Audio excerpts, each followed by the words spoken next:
Good morning, dear students. Next, we are going to start with the next topic of the chapter, which is angles. As we have done in chapter 11th also about angles, so let's revise a bit more.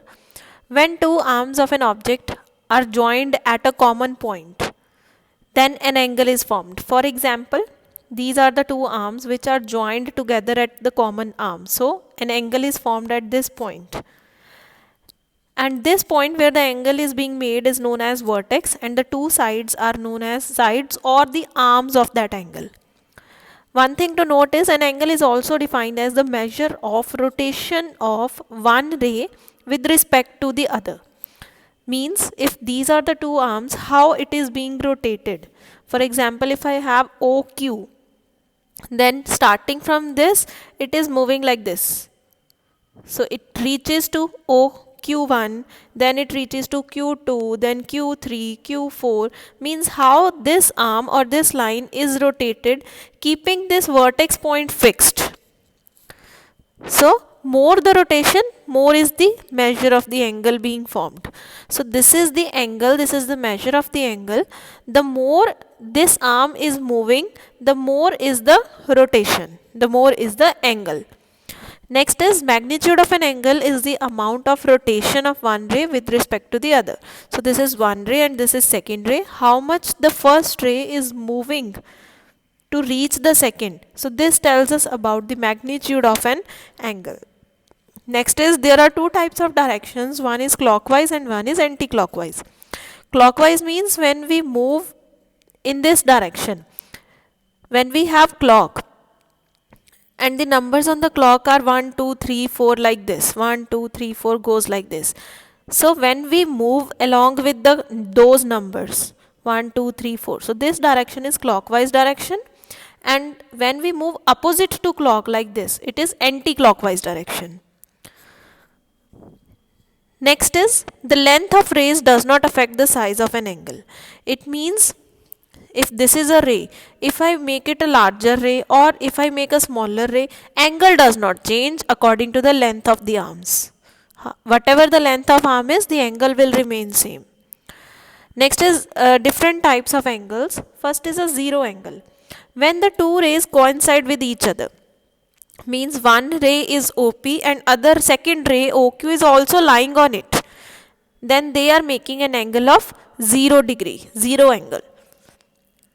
Next is complete angle. Complete angle means when we start from here, let O to P, this ray starts from here and then after making a circle it is coming back to the same point, then this angle is a complete angle.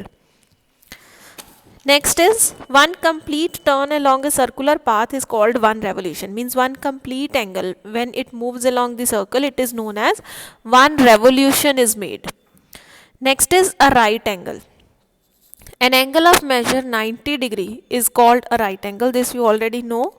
Then a straight angle, half the revolution makes a straight angle. Means if I have the ray OP and I want to go to point Q, so I will move like this. OP will move like this as a semicircle.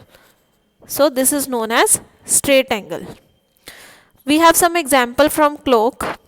At 12 noon or 12 midnight, which angle is formed? Zero angle. As you can see, this is a clock. In this clock, what we can see, if suppose 12 noon or 12 midnight is there, then hands clock, then the hands of the clock, hour hand and minute hand, they overlap each other. So, zero angle is made. From 3 a.m. to 3 p.m. So, 3 a.m.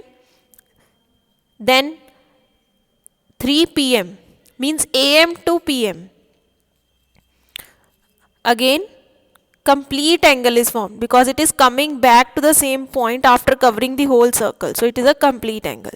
At 3 a.m. Now 3 a.m. is when we have hour hand at 3 and minute hand at 12. So this is a right angle. At 6 a.m. so hour hand is at 6 and minute hand is at 12. So such type of angle is 180 degree, or you can say a straight angle. Next note is quarter of a revolution. Quarter means 1/4. So it is 1/4 of a revolution. 1/4 of a revolution means 90 degree. Half of a revolution means if this is a full revolution, then half is here, so this is a straight angle and we can say it two right angles. Next C part is complete revolution. What is a complete revolution? Which is 360 degree, complete circle.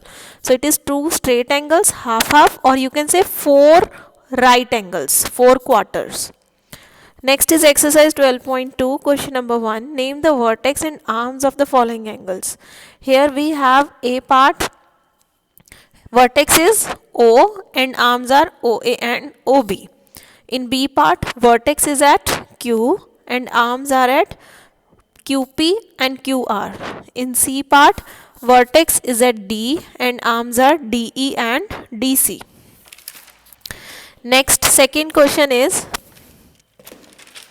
how many angles are shown in this adjacent figure? So here we have 6 angles which are AOB, BOC, COD. These are the 3 angles. Then we have angle AOD, this complete angle. Then we have AOC, this, and then we have BOD, this one. So we have 6 angles. Third question is, what fraction of a clockwise revolution does the R hand of a clock turn through when it goes from 12 to 3? So what is the fraction of the complete revolution when it goes from 12 to 3? So from 12 to 3 is like this. It is making angle like this. This is 12, and when this arm is moving to this point, it means it is covering 1/4 or 90 degree, or you can say the quarter of a revolution. Next is from 4 to 7. So for 4 is here and 7 is here. Again, it is covering a quarter of a revolution, or simply we can say quarter means 15 minutes when it is moving, and when we see half of a revolution, it means 30 minutes. So we can remember it like this also. When we say 15 minutes gap, then it means quarter, 90 degree of a revolution. If I say half, it means it is half of a revolution means 30 minutes from the clock. Your homework for today is question number 3, C and D parts from exercise 12.2. Thank you. Have a nice day.